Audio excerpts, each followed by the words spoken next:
আবারও একটা তুলি দিয়ে কলমকারি স্টাইলের পেন্টিং করছি, দুটো পিকক মোটিফে। এটা ক্যানভাসের মধ্যে করছি। এটা দেখেই বোঝা যাচ্ছে যে খুব একটা বড় সাইজের নয় ক্যানভাসটা, A3 সাইজের একটা ক্যানভাস এটা। প্রথমে একটা বেস কালার করে নিয়েছি এবং তারপরে এটা শুরু করেছি পেন্টিংটা করা। হালকা করে পেন্সিল দিয়ে বেসিক ব্যাপারগুলো প্রথমে ড্র করে নিতে হয়। দুটো ময়ূর যেহেতু আছে, দুটো সিমেট্রি হওয়ার একটা ব্যাপার থাকে, তো সেই জন্য পেন্সিল দিয়ে প্রথমে একটা হালকা স্কেচ করে নিই। বর্ডারটা সবার প্রথমে আমি বর্ডার করে ফুটিয়ে তুলি ব্ল্যাক দিয়ে। অনেকগুলো ছবি যদি একসঙ্গে অর্ডার হয়, এরকম হয় অনেক ক্ষেত্রেই, কালামকারি যেহেতু একটা নির্দিষ্ট প্যাটার্নের ছবি আর ছোট ছোট সাইজের, বেশ কিছু একসঙ্গে অনেক সময় এগুলোর অর্ডার আসে আমার। তো সেক্ষেত্রে আমি করি কি, সেগুলোর শুধু বর্ডারগুলো বিভিন্ন রকম ডিজাইনের বর্ডার করে নিই সবগুলোর প্রথমে। এই ছবিটাতেও একইভাবে প্রথমে বর্ডারটাকে ফুটিয়ে তুলছি। এটা খুব কমন একটা বর্ডারের ডিজাইন, আর যত বর্ডারের ডিজাইন আমি করেছি তার মধ্যে আমার মনে হয় এইটাই সব থেকে বেশি ভালো লাগে দেখতে।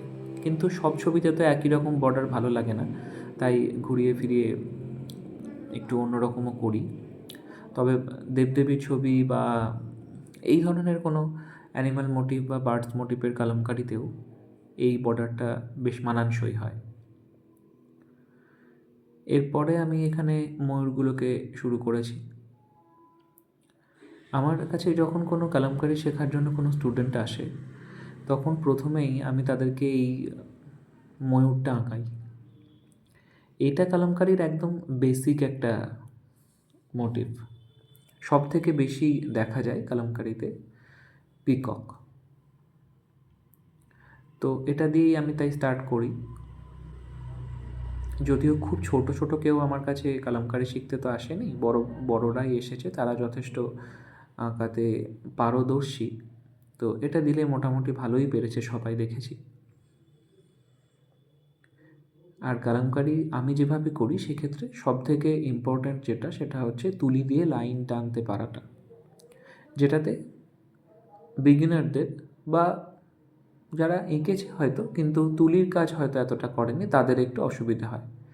তুলি দিয়ে এই যে লাইন টানা, সেটা প্রথমত একটু সময় লাগে প্রথম প্রথম, আর লাইনগুলো খুব একটা সমানভাবে হয় না, কোথাও মোটা হয়ে যায়, কোথাও সরু হয়ে যায়। এই সমস্যাটা হয় দেখেছি স্টুডেন্টদের।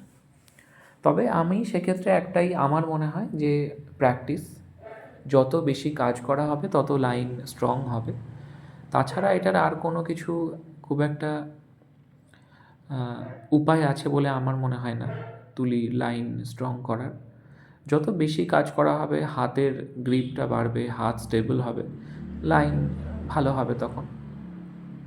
শাড়িতে কাজ করাতে গিয়ে আমি এটা আরও ভালোভাবে বুঝতে পেরেছি, এই লাইনটা যত বেশি কাজ করা হবে তত সুন্দর সে লাইন টানতে পারবে। প্রথম দিকে আমার যেসব স্টুডেন্টরা কাজ করতো শাড়িতে, তাদের লাইন প্রথম দিকে কিন্তু ওই রকমই হতো, কোথাও সরু কোথাও মোটা। তবে কাজ করতে করতে এখন কিন্তু অনেকটাই পারফেকশন এসে গেছে।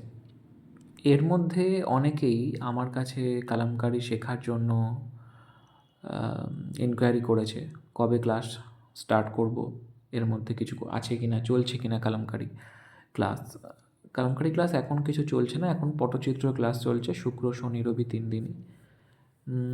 তাই এই ভিডিওগুলো যদি একটু দেখে যারা শিখতে চাইছে, আমার মনে হয় দেখে দেখে যদি একটু ট্রাই করে তাহলে কিছুটা হলেও শিখতে পারবে।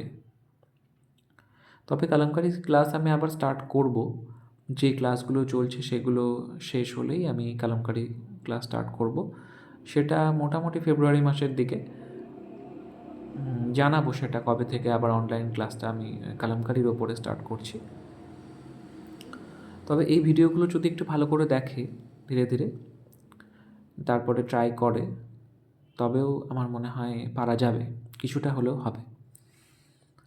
বর্ডারের কাজটা করে নিলাম, তারপরে শুকিয়ে যাওয়ার পর আমি করছি ব্যাকগ্রাউন্ডের কাজটা।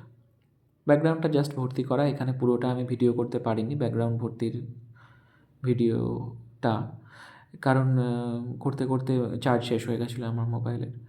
তো সেই জন্য যেইটুকু আমি দেখাতে পেরেছি সেটুকুই। আর ব্যাকগ্রাউন্ডটা ভর্তি করার পরেও বেশ কিছু কাজ আমি করেছি, সেটারও ভিডিও তাই আর নেই। একটা গ্রিনের টাচ দিয়েছি, সরু সরু করে পাতার মধ্যে লাইন দিয়েছি, ওইটাই জাস্ট করেছি। এটা সম্পূর্ণ। এবার এটাকে ফ্রেমিং করব এবং ক্লায়েন্টের কাছে পাঠিয়ে দেবো।